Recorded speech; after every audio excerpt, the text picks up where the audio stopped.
আসসালামু আলাইকুম রহমতুল্লাহি তাআলা ওয়া বারাকাতুহু। সম্মানিত প্রিয় বন্ধুরা, আশা করছি সবাই ভালো আছেন, সুস্থ আছেন। আমিও আলহামদুলিল্লাহ আপনাদের দোয়া ও ভালোবাসায় ভালো আছি, সুস্থ আছি, শুকরিয়া আদায় করছি আলহামদুলিল্লাহ। প্রতিনিয়ত প্রতিদিনের মতো আপনাদের মাঝে চলে আসছি আমি আপনাদের প্রিয় একজন ব্যক্তি হাফেজ মাওলানা নজরুল ইসলাম নোয়াখালী।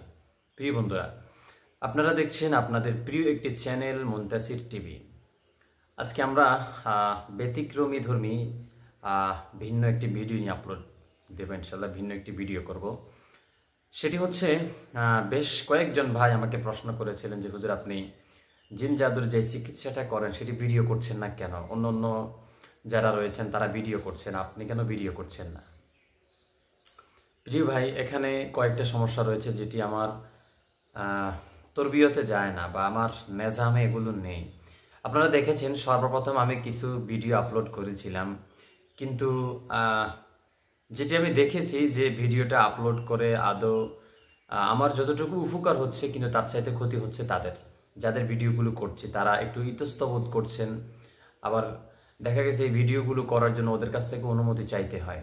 অনুমতি না নিয়ে ভিডিও করলে ভিডিওতে প্রবলেম হয় বা ওনারা ভিডিও করতে দেয় না, এবং এখানে নিজের ওয়েট একটু থাকে। তো সব কিছু মিলিয়ে আমার যেই বেনিফিটটা আসে ওদের কিন্তু আসলে ক্ষতি হয়। দেখা গেছে একজন অবিবাহিতা মেয়ের তার বিয়ের সমস্যা, বিয়ে হচ্ছে না, দেখা গেছে তার জিনের সমস্যাটা আছে। তো এই জিনের সমস্যাটা যদি থাকে, আমি যদি ক্যামেরা বন্দি করে নেই তাকে, এটা তো মানুষ দেখবে।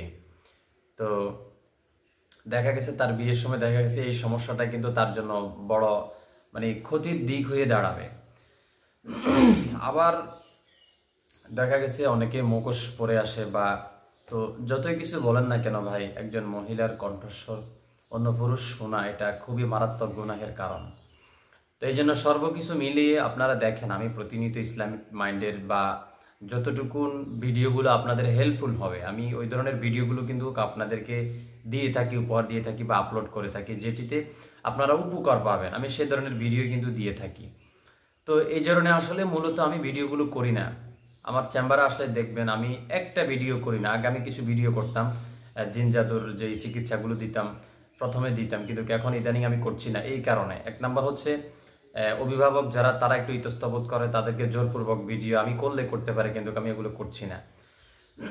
তো এই কারণে আসলে আপনারা আমার জিন জাদুর চিকিৎসা করা অবস্থায় যেটা ভিডিও করা, সেই ভিডিওটা আমি আপাতত করছি না, বা এটা আমি আর করব না, কারণ এটিতে ওদের অনেক ক্ষতি হয়।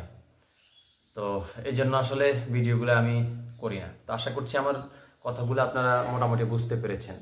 তো সবাই ভালো থাকবেন, সুস্থ থাকবেন, এবং আমার জন্য দোয়া করবেন যেন আমি প্রতিনিয়ত আপনাদের জন্য যেন আপডেট ভিডিওগুলো ইনশাল্লাহ দিতে পারি। ইনশাল্লাহ ভালো থাকবেন, সুস্থ থাকবেন। আসসালামু আলাইকুম রহমতুল্লাহি তাআলা ওয়া বারাকাতুহু।